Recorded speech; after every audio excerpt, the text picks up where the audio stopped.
ছোট্ট ঘরে সুখের মেলা, সংসার জুড়ে স্বপ্ন খেলা। আমি ঘরের রানী। হ্যালো, আসসালামু আলাইকুম। সবাইকে কেমন আছেন? আশা করি ভালো আছেন। আলহামদুলিল্লাহ, আমরাও ভালো আছি। তো আজকে দুপুর থেকে ভিডিওটা শুরু করলাম, যেহেতু মেয়েটা নাস্তা পানি করতেছিল সেই জন্য আর কি। তো এখানে বিস্কিট নিয়েছিল, বিস্কিট নিয়ে আমি এখানে বসেছিলাম। তো আমার সঙ্গে দুষ্টামি করতেছিল।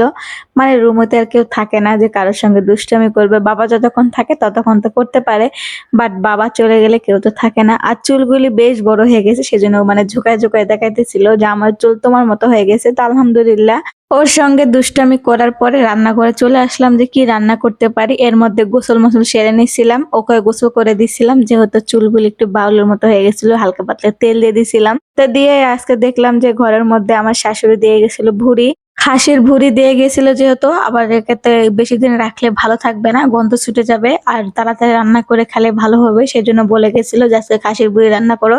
তো চিন্তা করতেছিলাম, তো গরুর ভুড়ি অনেক সময় অনেক ভাবে রান্না করে খাইছি, তো খাসির ভুড়িটা কিভাবে রান্না করব। তো চিন্তা ভাবনা তো না বাদ দিয়ে তার চিন্তা করলাম যে আগে তুলে তো দেই, তারপরে বুঝবো নি কিভাবে খাবো। তো ওইদিকে সব মশলাপাতি একে একে দিয়ে দিচ্ছিলাম। দেখতে পাচ্ছেন কয় চামচ করে দিছি, আপনারা হয়তো ভিডিওটা দেখলে বুঝতে পারতেছেন। যারা নতুন রাঁধুনি তাদের জন্য ভালো হবে আর কি। তো যাই হোক, এদিকে সব মশলাপাতি দিয়ে দেয়, একদম তেল দিয়ে দিলাম, একটু বেশি করে তেল দিলাম, যেহেতু খাসির বুড়ি আবার একেতে তেল আছে, তারপরে দিলাম বেশি করে। তো দিয়ে তুলে দিছিলাম। এদিকে বলক উঠে গেছিল, তো নাড়াচাড়া করছিলাম না, আমি ওইভাবে উঠাই দিছিলাম, হাত দিয়ে নাড়াইছিলাম না, হাতের মধ্যে অনেক নোংরা ভরে ছিল, সেই জন্য তাড়াতাড়ি করে তুলে দিছিলাম।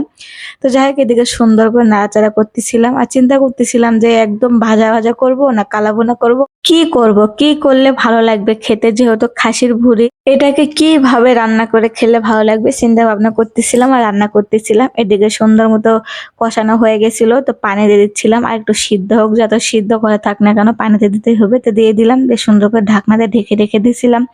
তো ঢাকনাটা উঠানোর পালা, এখন উঠাই দেখি এখন কিরকম। অনেকক্ষণ ধরে তো জাল করতেছিলাম। ও সরি, একটা জিনিস দিতে ভুলে গেছিলাম, সেটা হলো মশলা, বাটা মশলা দিতে ভুলে গেছিলাম, সেজন্য বাটা মশলা দিছিলাম। বেশ সুন্দর করে নাড়াচাড়া করতেছিলাম আর ভাবতেছিলাম যে আজকে যাই হোক, আজকে ভুড়ির ঝোল খাবো।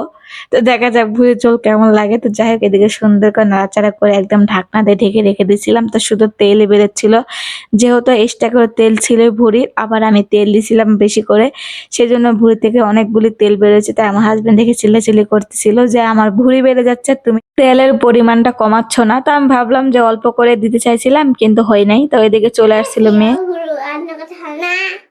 কি আরো বেশি রান্না করতে হবে? না, রান্না হয়ে গেছে, আর রান্না করতে হবে না। কি রান্না করবো ধানকা?